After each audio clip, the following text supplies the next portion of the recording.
Segera download Quran Tadabbur, tafsir dalam genggaman Anda. Bulan Ramadan adalah bulan Al-Quran.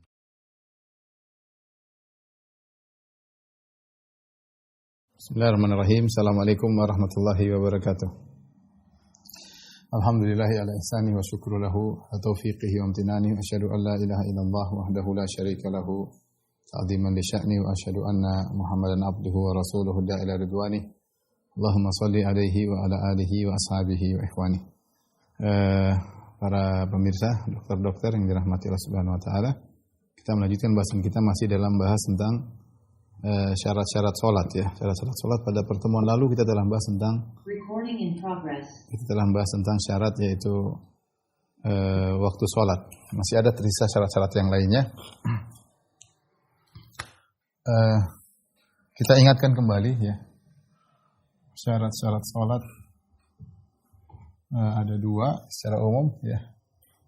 Namanya syarat wajib salat, yaitu maksudnya syarat wajib salat maksudnya siapa yang wajib, yang baru kena wajib, yang kena kewajiban salat.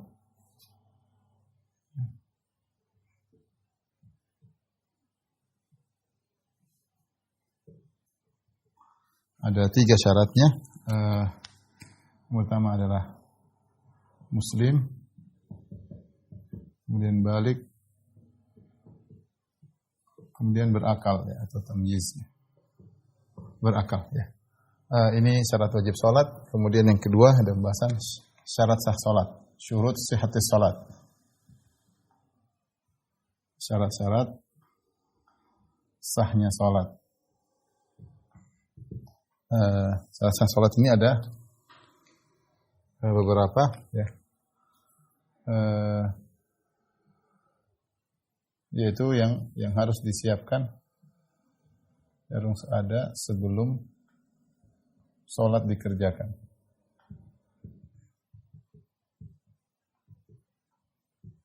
Di antaranya adalah masuknya waktu salat. Ini sudah kita jelaskan pada pertemuan lalu. Ini sudah dijelaskan.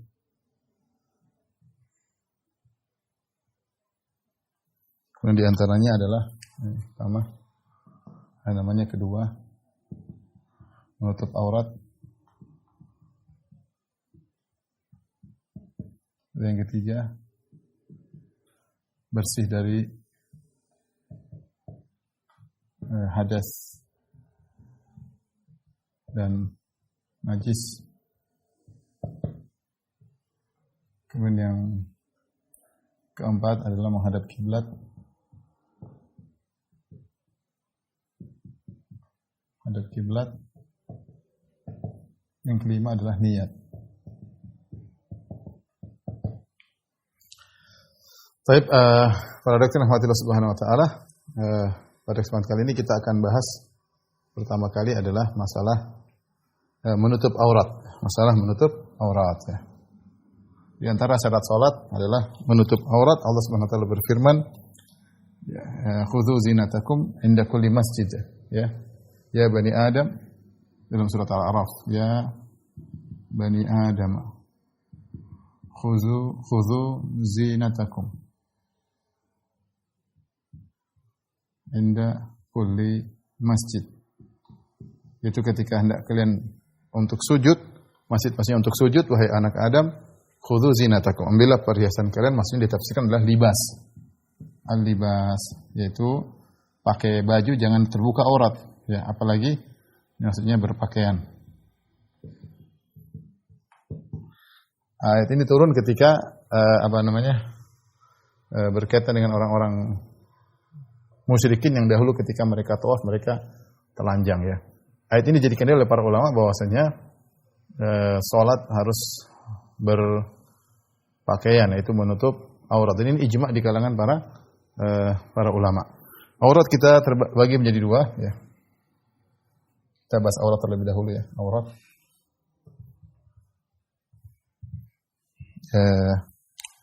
Aurat lelaki al-aurah ya. Lelaki, wanita.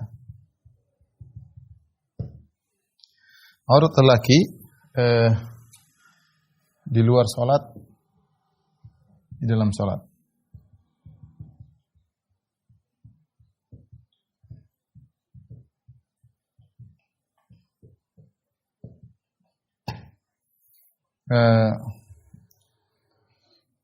Atau usah dibedakan ya. Aurat lelaki adalah antara ya, antara pusar dan lutut. Ini antara pusar dan lutut. Pusar bukan aurat, lutut bukan aurat. Tetapi antara pusar dan lutut ya. Oleh karenanya dalam hadis banyak seperti Abu Bakar radhiyallahu ta'ala ketika datang terburu-buru fa abdaruk bataihi, maka dia memperlihatkan kedua lututnya. Rasulullah SAW mengatakan amma sahibukana hadza faqad ghamar. Ya, artinya Rasulullah mengomentari, Rasulullah tidak menegur ketika lututnya terbuka, tersingkap. Sehingga lutut bukan aurat. Kemudian juga dalam hadis ketika Rasulullah SAW sedang di suatu kebun, kemudian Rasulullah tersingkap lututnya, ya, tersingkap lututnya, masuk Abu Bakar, masuk Umar, ketika Utsman datang, baru kemudian Rasulullah SAW tutup lututnya, sehingga lutut bukan aurat. Adapun paha, maka ada khilaf di kalangan para ulama, apakah aurat atau bukan. Ada khilaf di kalangan para ulama. Jelas lutut bukan aurat, pusar bukan aurat, paha ada khilaf di kalangan para ulama. Hati-hatinya, ya. Dalam sebuah riwayat, innal fakhidha aurah, ya. Qatti fakhidak fa innal fakhidha aurah. Dalam sebuah riwayat kata Nabi, tutup pahamu, sungguhnya pahamu adalah aurat. Dan itu lebih aslam, lebih selamat ya. Tapi dia bukan aurah mughalladhah. Aurah yang mughalladhah maksudnya adalah kemaluan, kubul dan dubur, ya. Ya, dia masih aurat mukhaffafah, masih aurat yang ringan. Aurat yang berat maksudnya adalah kubul dan dubur. Tapi semuanya harus ditutup. Oleh karenanya ketika seorang salat maka harus tertutup antara pusar dan lututnya. Itu harus ditutup ya. Itu harus ditutup. Nah, jadi ini yang harus ditutup. Yang harus ditutup ketika salat.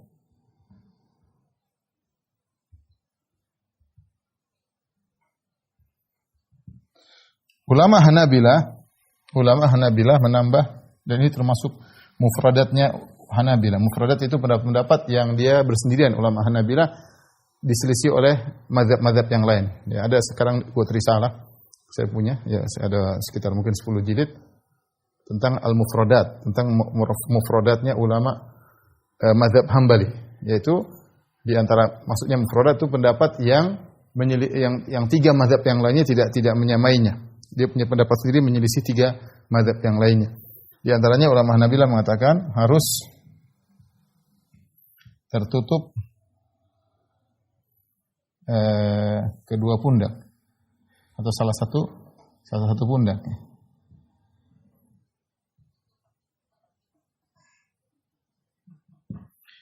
Ini menurut Hanabilah, ya. Maka ini khilaf ya, tertutup salah satu pundak. Maka menurut Hanabilah wajib, Hambali hukumnya adalah wajib. Adapun jumhur sunnah. Jumhur mengatakan hukumnya sunnah. Kan dalam hadis Rasulullah SAW mengatakan la yusalli ahadukum ya wa laysa ala fi thawbil wahid wa laysa ala atikaihi syai' ya. Janganlah salah seorang kalian salat dengan satu baju sementara tidak ada di pundaknya sesuatu pun, ya. Tapi yang rajih wallahu a'lam bishawab pendapat jumhur karena dalam hadis Rasulullah SAW mengatakan kepada seorang sahabat, kalau kau punya baju luas ya, maka gunakan tutup atas dan bawah. Jika kau punya baju sempit fattazir bihi, jadikanlah sarung saja. Kata Nabi, jadikanlah sarung saja, sehingga isyarat bahwasanya salat yang penting tertutup pusar dan antara pusar dan lutut ya. Adapun di atas kalau terbuka sholat tetap sah. Tentunya ketika kita sholat kita pakai baju yang bagus ya. Pakai baju yang bagus ya. Saya dulu punya kawan ya, waktu saya hajian sama dia dari Kashmir. Kashmir saya hajian sama dia, kemudian satu kamar dengan dia. Kebiasaan kawan saya tersebut, kalau dia mau tidur dia sholat witir. Dia sholat witir. Tapi dia sholat, saya pertama lihat saya kaget, dia sholat witir. Dia hanya pakai sarung di bawah. Kemudian dia pakai anduk, cuma anduk kecil. Kemudian taruh di pundaknya begini. Kemudian dia sholat Allahu Akbar. Oh, saya sempat kaget juga. Dadanya kebuka, perutnya kebuka. Ya, yang penting dia memakai kadar minimal sudah sah. Yang penting atasnya tertutup, kemudian pusar sampai lutut tertutup. Dia sholat. Ya, saya cuma aneh saja. Kalau kita mungkin aneh, kita berusaha pakai baju yang lengkap. Tapi dia mungkin ingin menunjukkan bahwa ini kadar minimal dan ini sah. Ya, kalau secara hukum syar'i sah. Yang penting antara pusar dan lutut tertutup dan ada sesuatu kita letakkan di pundak kita. Ya, kalau sudah ada sesuatu di atas pundak kita, maka semua ulama sepakat tidak jadi masalah. Ini lelaki. Adapun wanita, maka ada hadis Rasulullah SAW mengatakan, la yaqbalullah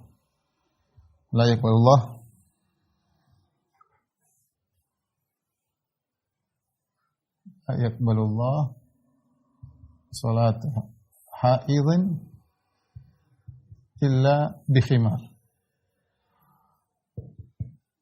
Itu Allah tidak menerima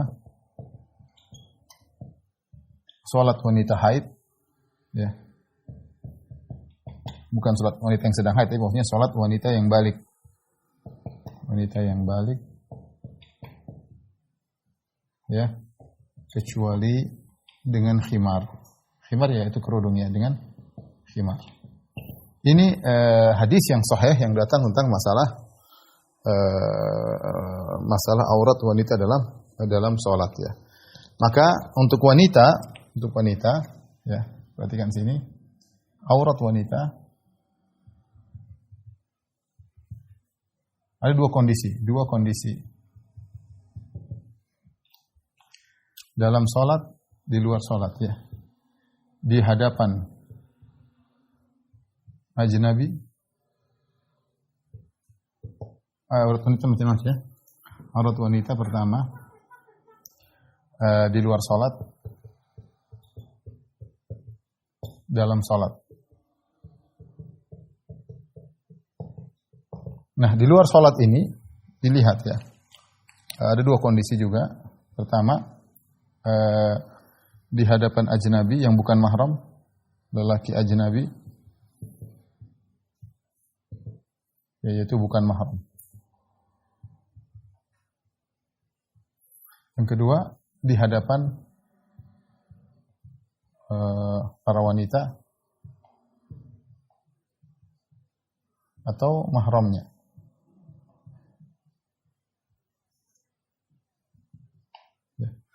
Adapun kalau di hadapan lelaki ajnabi bukan mahram, maka semua tubuhnya adalah aurat.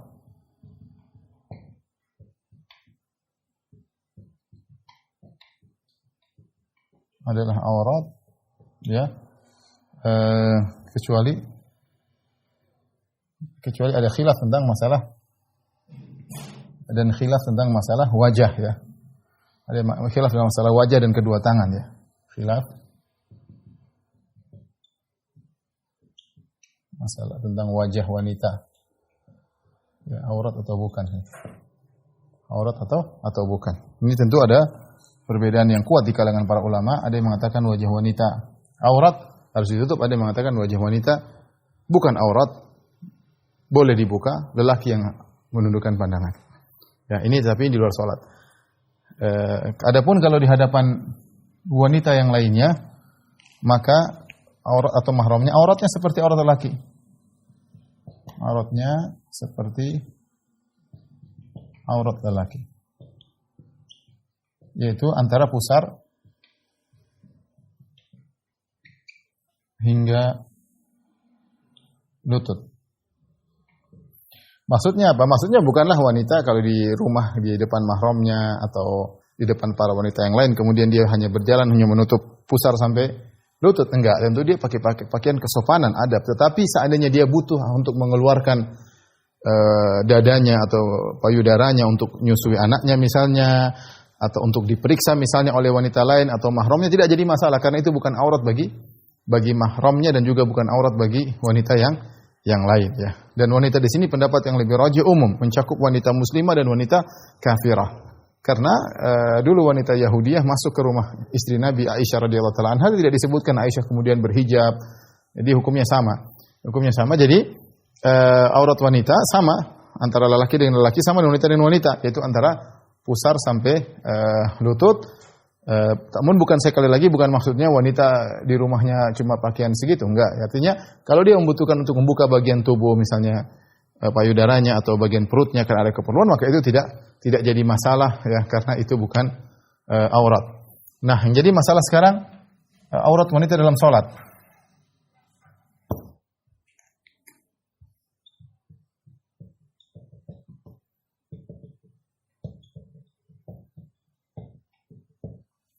Wanita dalam salat. Maka ini ada beberapa ada 3 anggota, misalnya kepala, kemudian tangan, kedua kaki.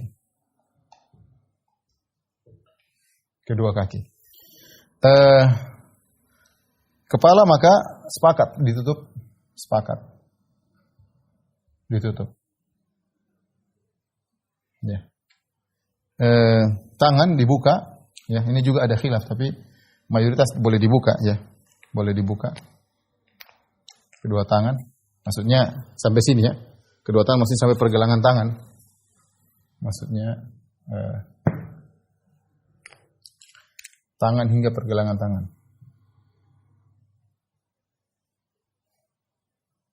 Ini bahasa Indonesianya apa?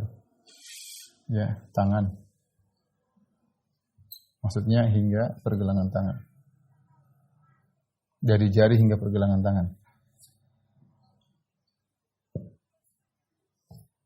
Dari jari hingga pergelangan tangan.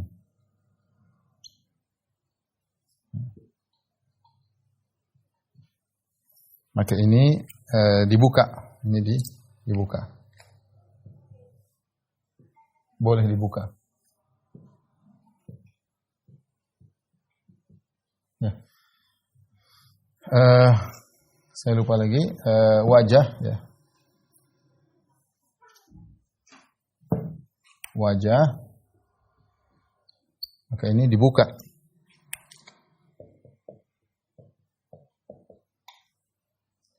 Yang jadi masalah adalah kedua kaki ya.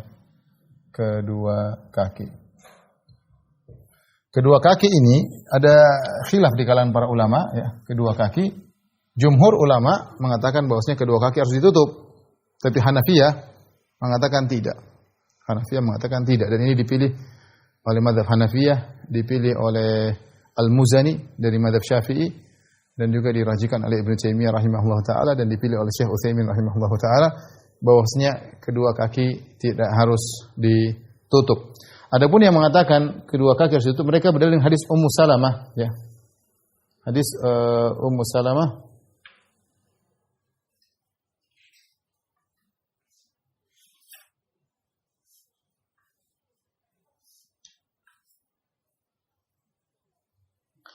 saya bacakan.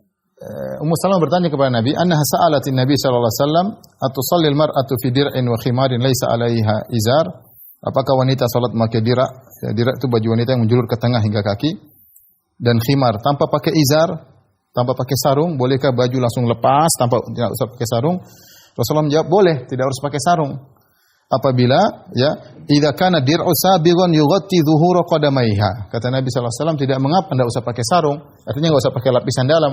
Kalau baju kurungnya, diraknya itu panjang sampai menutup kedua kaki, maka tidak perlu pakai sarung dalam. Ini dijadikan dalil oleh jumhur bahwasanya kedua kaki harus ditutup. Kedua kaki harus ditutup karena Nabi mengatakan Kalau baju kurungnya sudah panjang sampai menutup kaki, maka tidak perlu pakai sarung. Berarti kedua kaki harus ditutup. Ini dalil jumhur. Namun hadis itu dipermasalahkan oleh para ulama, dan yang rajih hadis tersebut tidak sampai kepada Nabi SAW. Berarti dia mauquf, hanya sampai pada Ummu Salamah, sehingga tidak bisa dikatakan hadis yang sahih. Artinya bukan sabda Nabi SAW. Dijelaskan oleh para ulama ahli hadis. Sehingga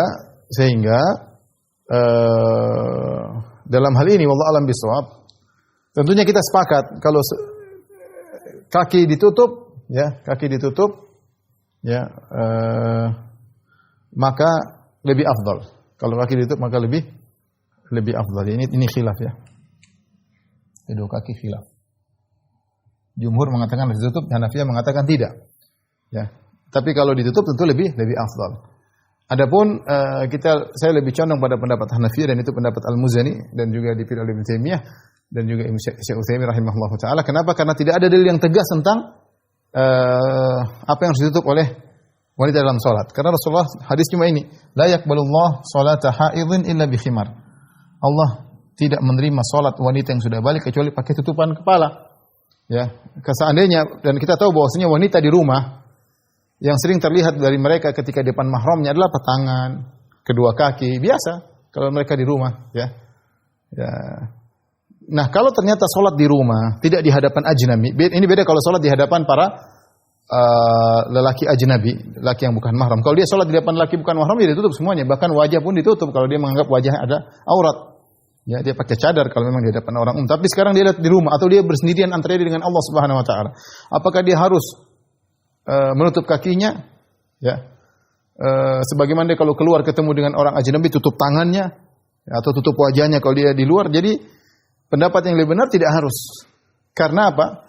Dalilnya karena wanita kalau di rumah kebiasaan dia duduk sama keluarganya, tangannya kelihatan dan kedua kakinya kelihatan kalau di depan mahramnya. Ya. Makanya dan biasanya kepalanya juga kelihatan. Makanya Nabi ingatkan kalau wanita sholat harus pakai tutup kepala untuk menyelisih kebiasaan dia ketika di rumah. Tetapi Nabi tidak menekankan, jangan lupa tangan juga ditutup, jangan lupa kaki juga ditutup. Nabi tidak sebut kaki. Sehingga seandainya kaki itu wajib ditutup, tentu akan tersebar hadis dari Nabi Shallallahu Alaihi Wasallam. Karena ini perkara yang wajib bagi setiap wanita. Ya.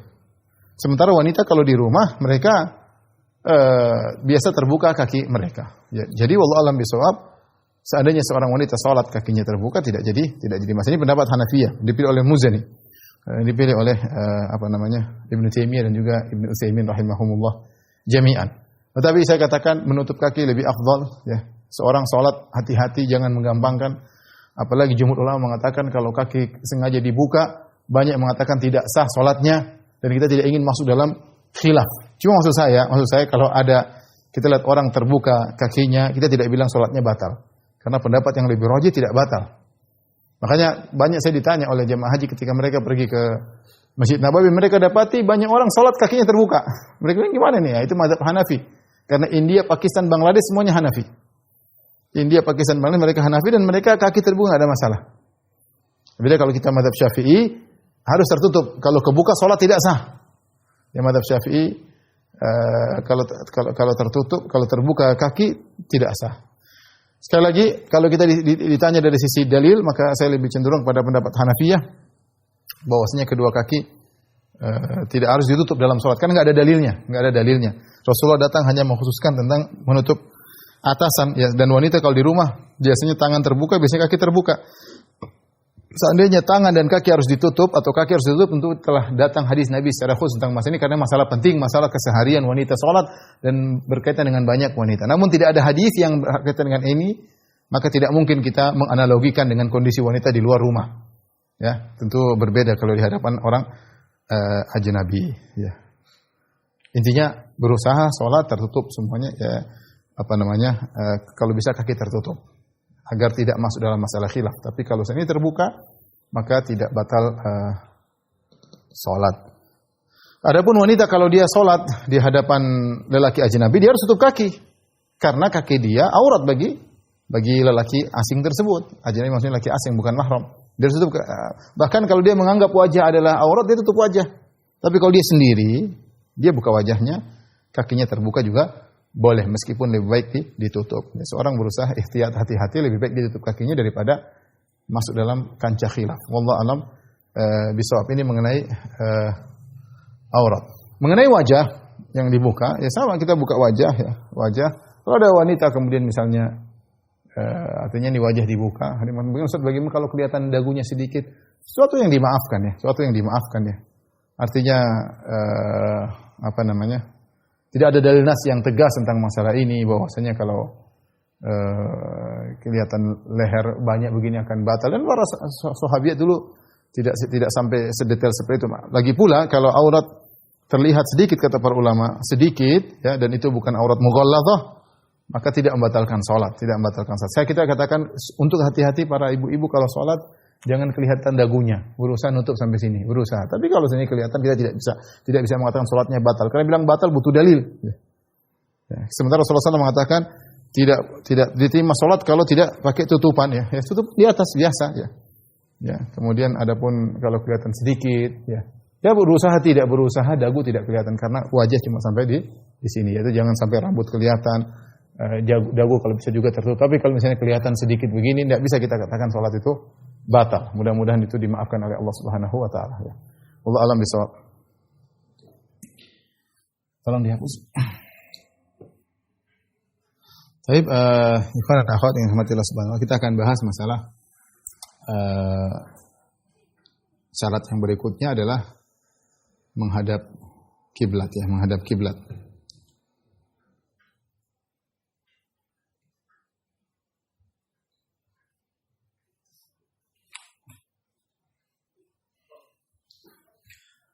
Syarat berikutnya adalah menghadap kiblat.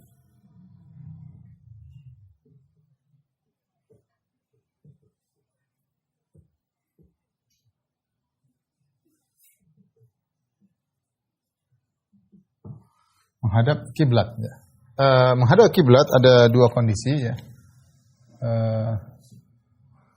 Di hadapan Ka'bah, tidak di hadapan Ka'bah.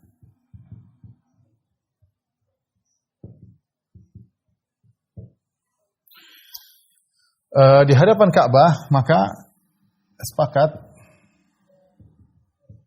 wajib menghadap Ka'bah, wajib menghadap zat Ka'bah.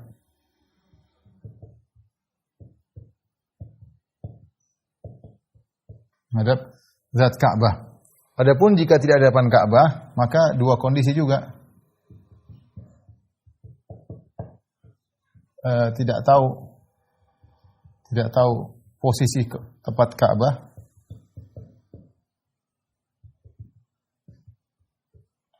Bisa tahu posisi tepat Ka'bah.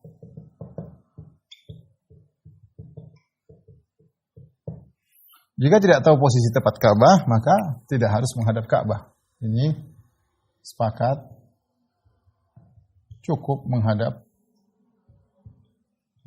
arah Ka'bah ya. Tidak harus zat Ka'bah.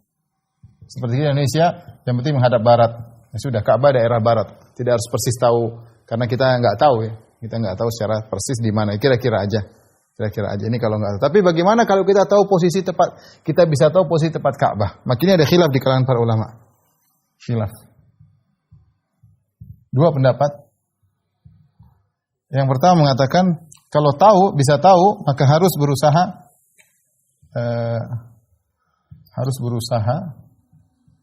menghadap zat Ka'bah.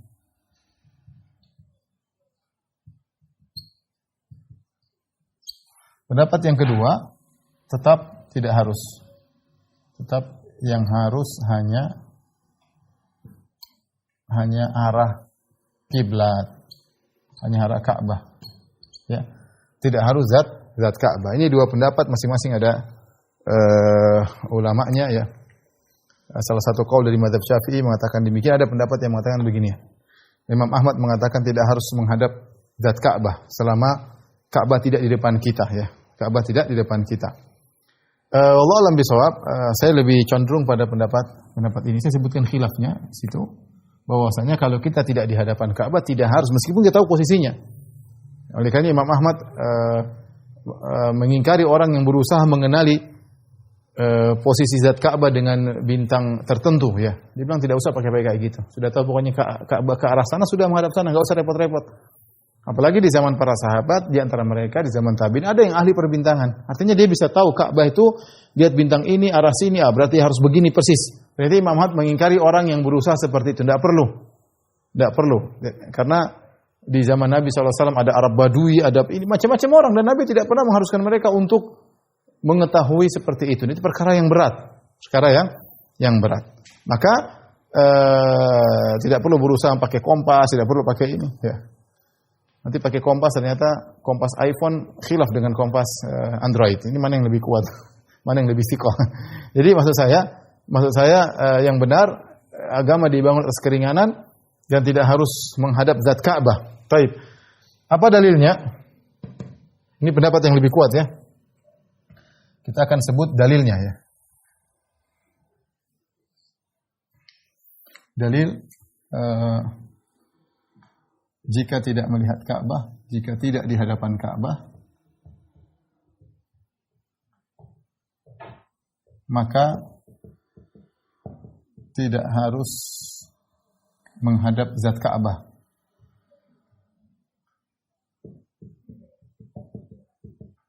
Tapi cukup arahnya.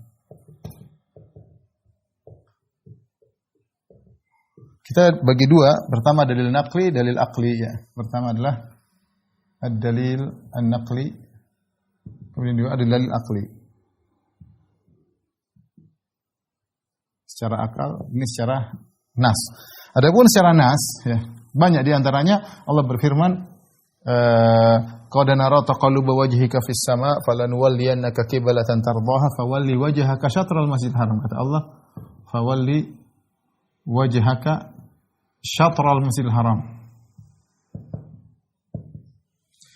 Syatr kata mereka, syatr, arahkan wajahmu ke arah. Syatr ini syatra. Ini artinya tijaha. Yaitu ke arah. Jadi tidak harus zat, yaitu ke arah Masjidil Haram. Lagi pula Masjidil Haram ini bisa diartikan tanah haram, bisa diartikan kota Mekah.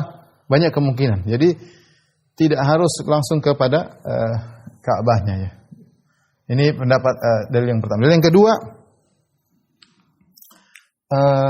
Rasulullah SAW mengatakan baina masyriq wal maghrib qiblah. Ini Nabi mengatakan antara timur dan barat adalah kiblat. Adalah kiblat. Ini Nabi berbicara tentang posisi penduduk kota Madinah, karena kota Madinah Makkah itu di selatan kota Madinah. Jadi mereka menghadap selatan. Perhatikan, kalau kita gambarkan ini utara, selatan, timur, barat. Ya. Ini Madinah, ini Mekah. Ya. Madinah, Mekah. Nah orang kalau sholat menghadap ke selatan. Nah kata Nabi SAW, antara timur dan barat adalah kiblat. Ini kiblat semuanya. Artinya kalau seorang masih menghadap ke sini sedikit, yang penting masih menghadap timur dan barat. Ya, misalnya keminggirannya cuma 20%, 25 derajat, 30 derajat, sampai 45 derajat. Artinya kalau masih begini, masih dikatakan dia menghadap timur atau masih dikatakan menghadap selatan. Ya, tapi kalau dia sudah, misalnya sudah parah, sampai lebih condong kepada arah timur atau lebih condong ke arah barat, maka itu sudah tidak dianggap menghadap kiblat. Jadi, wallahu alam toleransi derajat selama misalnya dia kiblat ke sana, kemudian dia masih 30 derajat, masih 45 derajat, masih oke. Tapi kalau sudah di atas 45, berarti dia lebih cenderung ke arah yang lain. Maka itu sudah tidak dianggap lagi, karena Rasulullah mengatakan ada timur dan barat adalah kiblat. Ini pendapat yang kuat, karena Rasulullah tidak mengatakan titik itu kiblat, tapi Rasulullah antara itu kan luas cakupannya. Antara timur dan barat, karena selatan. Maksudnya selama kau masih dikatakan menghadap selatan, maka kau dikatakan menghadap kiblat. Seperti kita Indonesia, dari dulu nenek moyang kita, Ya, kebanyakan orang kalau sholat dia ke arah barat persis, ke arah matahari tenggelam. Padahal Ka'bah itu tidak persis di Indonesia, tidak persis di matahari tenggelam, tapi harus ke kanan 25 derajat. Sekitar itu saya juga kurang tahu, tapi kira-kira 25 derajat atau 20-an derajat ke arah kanan dari posisi matahari terbenam. 20 derajat cukup jauh ya, 20 derajat cukup jauh ya. Kalau lari sudah mungkin ke Mesir, mungkin bukan ke Mekah lagi ya, sudah beloknya jauh, apalagi kalau semakin tarik jauh entah lari kemana. Ya, tapi intinya maksud saya tidak jadi masalah karena Nabi mengatakan antara timur dan barat. Selama kau tidak dianggap menghadap ke arah lain, masih arah sekitar di sebelah kanan sedikit, sebelah kiri sedikit masih dimaafkan. Toleransinya saya pikir 30 derajat, 40 derajat masih oke. Karena Rasulullah mengatakan demikian. Ini dalil yang berikut. Dalil berikutnya Rasulullah SAW bersabda hadis Abi Sa'id Al-Khudri radhiyallahu anhu kata Nabi sallallahu alaihi wasallam, "Idza ataitumul ghaid fala tastaqbilul kiblat wala tastadbiruha walakin syarriku aw gharribu." Kata Nabi sallallahu alaihi wasallam, jika kalian mendatang, ini kembali kepada penduduk kota Madinah. Kata Nabi, jika kalian wahai penduduk kota Madinah yang kiblat kalian di selatan, kalau kalian buang air besar, buang hajat, maka jangan kalian menghadap kiblat dan jangan juga membelakanginya. Tapi kemana? Ke arah timur dan arah barat. Ya, kata Nabi, ke arah timur dan arah barat. Supaya tidak hadap kiblat, perhatikan maknanya, kata Nabi, jangan kalian menghadap kiblat dan jangan belakangi kiblat. Terus Nabi kasih solusi, syarriku aw gharribu, ke timur atau ke barat. Jadi supaya tidak menghadap kiblat, Rasulullah suruh menghadap timur, menghadap barat. Ya, berarti selama tidak menghadap timur, selama tidak menghadap barat, berarti masih mendepan atau membelakangi kiblat, masih menghadap kiblat. Dan para ulama sepakat kiblat yang dimaksud dalam larangan buang hajat ini sama dengan kiblat yang diperintahkan kita untuk sholat, kiblatnya sama. Jadi saya ulangi lagi, ini selatan. Kalau ikut penduduk kota Madinah menghadap selatan ya. Misalnya ini selatan, kalau sholat menghadap selatan. Nah, kalau buang hajat tidak boleh kita menghadap kiblat, tidak boleh juga membelakangi kiblat, enggak boleh. Solusinya bagaimana? Kata Nabi SAW, walakin syarriku aw gharribu. Caranya bagaimana? Hadap timur, persis, nah ini sudah selamat. Atau menghadap selatan, tidak jadi masalah. Ya. Berarti, selain menghadap timur dan menghadap selatan, berarti tidak masih masalah. Masih masalah, karena masih dianggap kiblat. Mudah-mudahan antum paham maksud saya. Maksud saya, solusinya adalah menghadap timur atau menghadap barat. Berarti antara timur dan barat itu masih dianggap menghadap selatan. Masih dianggap menghadap ke selatan. Jadi, wallahu a'lam bishawab, pendapat ini menunjukkan bahwasanya yang penting adalah arah dan ditoleransi kemiringan, ya. 30 derajat oke, 20 derajat oke ya. Selama tidak dianggap telah berpaling arah. Wallahu a'lam bishawab. Dan ini dalil secara akli. Dalil secara nakli, dalil secara akal. Dalil akal. Tadi kita katakan bahwasanya pertama di zaman Nabi banyak orang Arab Badui, banyak orang Badui baru masuk Islam, ya, dan lain-lain banyak ya. Namun tidak ada dalilnya sama sekali Nabi nyuruh mereka harus di depan zat Ka'bah. Namun tidak ada keterangan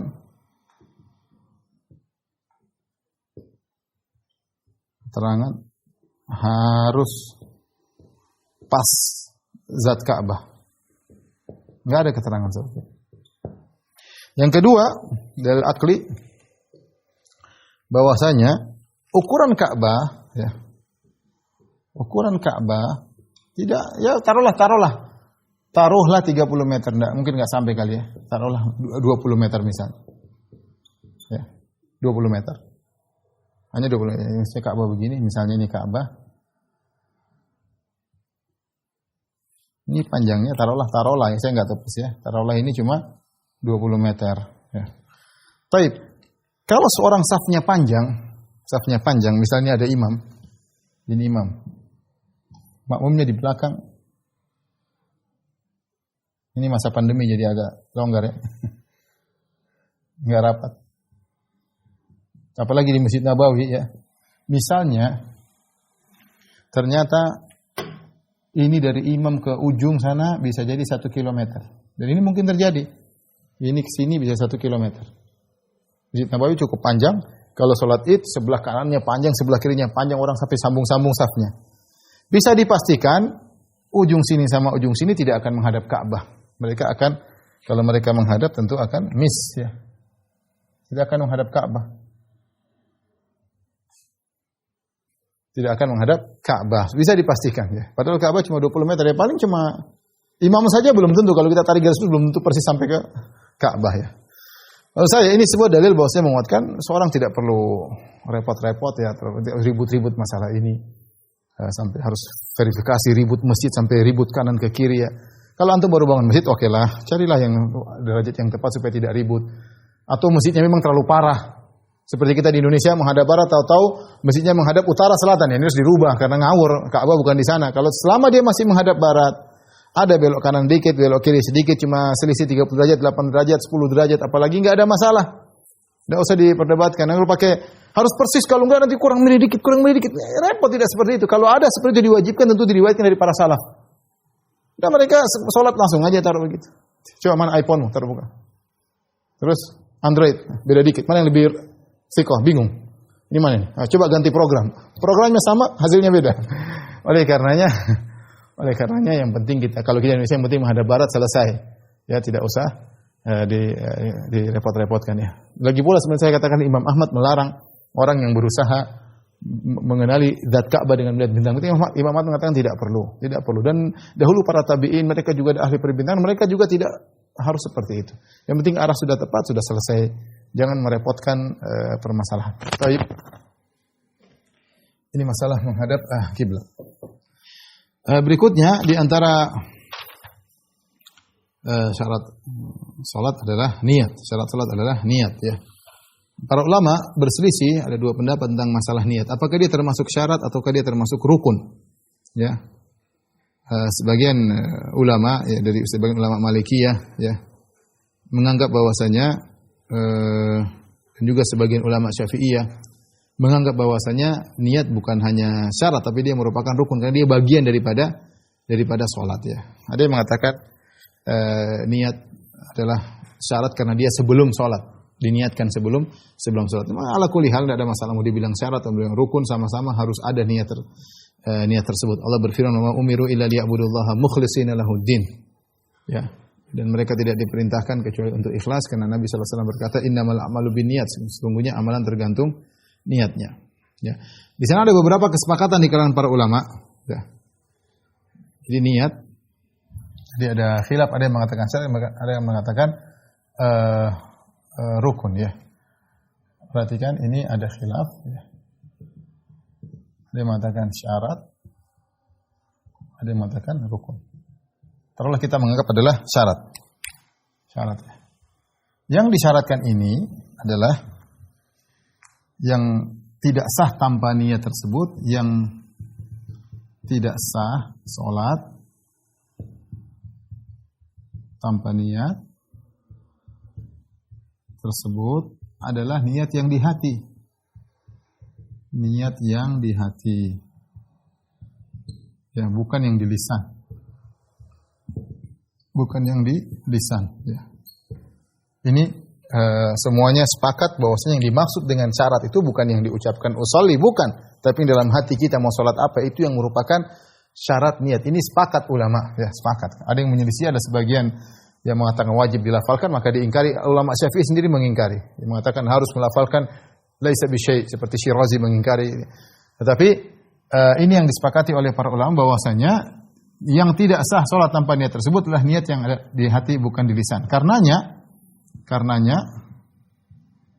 ulama sepakat, ya, pertama tidak wajib melafalkan niat. Tidak wajib melafalkan. Ini sepakat ijma, tidak wajib. Ada yang menyelisihi dari sebagian ulama Syafi'i tapi diingkari, dia salah paham tentang perkataan Imam Syafi'i. Tidak wajib melafalkan niat. Kemudian sepakat juga para ulama, jika lafal menyelisihi hati, niat di hati, maka yang jadi patokan yang di hati. Ini sepakat. Yang di hati. Contoh, seorang ingin sholat zuhur dalam hatinya, tapi dia waktu ngucapin dia salah. Sholli fardal maghrib salah rakaatin Allahu akbar atau sholli fardal asr. Dia salah ngomong. Begitu Allahu akbar. Lah, tadi saya bilang usolli fardal asr. Gimana nih? Tidak sah. Enggak ada masalah. Dia salah ucap. Ya. Yang benar yang jadi patokan adalah yang di hati. Ya, niat dia salat asar, niat dia salat zuhur. Adapun kelepasan ngucapin maghrib, ngucapin asar, ngucapin isya, ngucapin subuh enggak ada pengaruh. Ini ijma, perhatikan, ini ijma ulama. Sepakat, tidak ada khilaf. Tapi khilafnya di mana? Khilaf tentang melafalkan niat. Melafalkan niat, hukum melafalkan niat. Ingat ya, ini di luar pembahasan yang ini luar pembahasan ya. Pembahasan kita yang dalam hati sudah selesai. Ya. Sepakat kalau tidak lafalkan sah, semua sepakat. Tidak wajib melafalkan niat, sepakat. Kalau ada perselisihan lisan dengan hati, maka yang jadi patokan di hati. Cuma kemudian ada sebagian ulama mengatakan dianjurkan melafalkan niat. Mereka mengatakan yustahabbu ya, atau ya, disukai ya untuk melafalkan niat. Pertama, kenapa para ulama mengatakan apa namanya? Jadi ada khilaf, ada yang mengatakan ada disukai yustahab, disukai atau dianjurkan.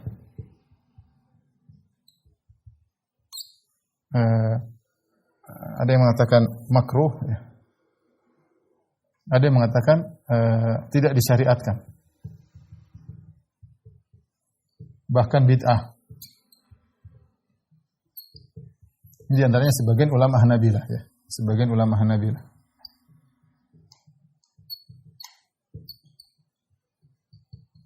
Seperti Ibnu Jauzi, Ibn Taimiyah.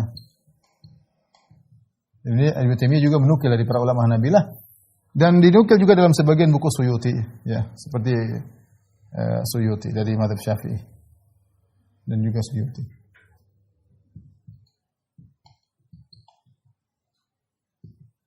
Ya.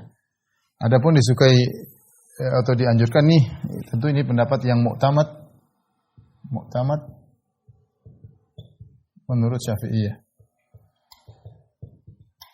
Kalau tidak salah juga sebagian Hanabilah juga. Wallahu alam bisawab, saya lupa ya. Tapi intinya ini pendapat ulama Syafi'i dan itulah yang dipraktekkan dalam masyarakat kita ketika mereka mau salat, mereka mengucapkan usolli fardhu dhuhri.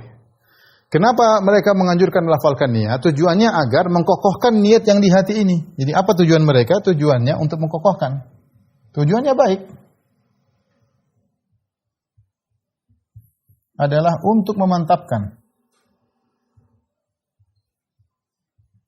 niat yang di hati, niat yang di hati. Karena hati ini kadang-kadang lalai, macam-macam masuk di hati, sehingga perlu dimantapkan, perlu diingat sebelum menghadap Allah. Kita perlu ingat. Kalau dalam hati nggak cukup, kita harus kita dianjurkan melafalkan supaya semakin kokoh. Itu tujuan mereka baik. Sehingga kita tahu kenapa mereka mengatakan dianjurkan untuk melafalkan. Ini mu'tamad inda Syafi'iyah.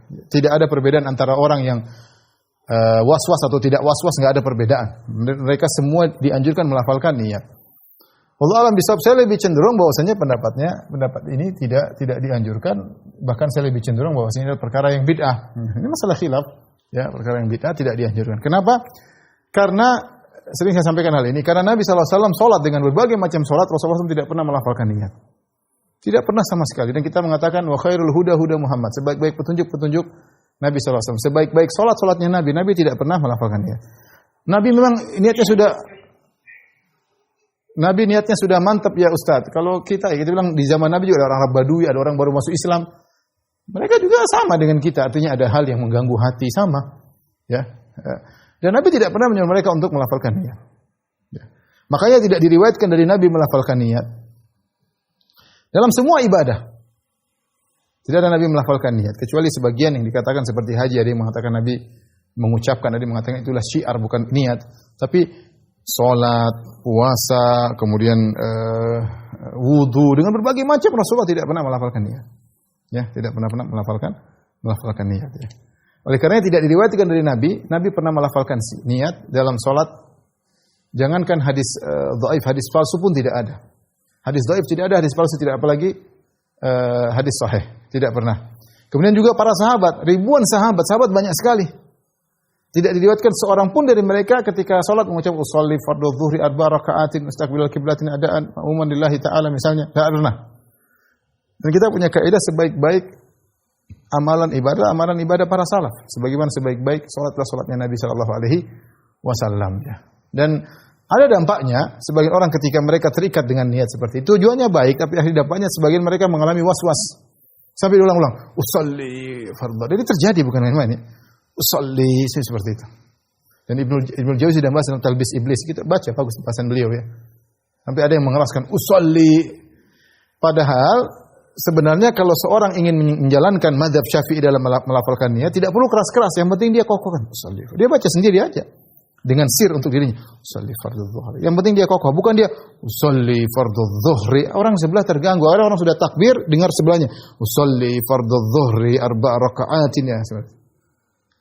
Nah, akhirnya timbul kadang-kadang was-was. Sekarang diulangi lagi, usolli Allahu akbar, enggak pas lagi. Usolli fardhu Allahu akbar. Ada yang akhirnya Rabbi a'udzubika min hamazati syayatin, akhirnya berta'awudz, a'udzubillahi minasyaitonir rajim. Macam-macam dia baca, baru Allahu akbar, timbul was-was. Jadi wallahu alam bisawab, tapi ini masalah khilafiyah. Tentunya kita berlapang dada, ini mu'tamad inda Syafi'iyah, dan ini dilaksanakan oleh masyarakat kita. Ya kita memilih, saya bilang tidak, bagi saya tidak perlu melafalkan. Tapi kalau ada yang melafalkan, dia bilang itu masalah khilafiyah. Wallahu alam bisawab. Demikian apa yang saya sampaikan. Kalau yang saya mohon maaf, wabillahi taufiq wal hidayah. Assalamualaikum warahmatullahi wabarakatuh.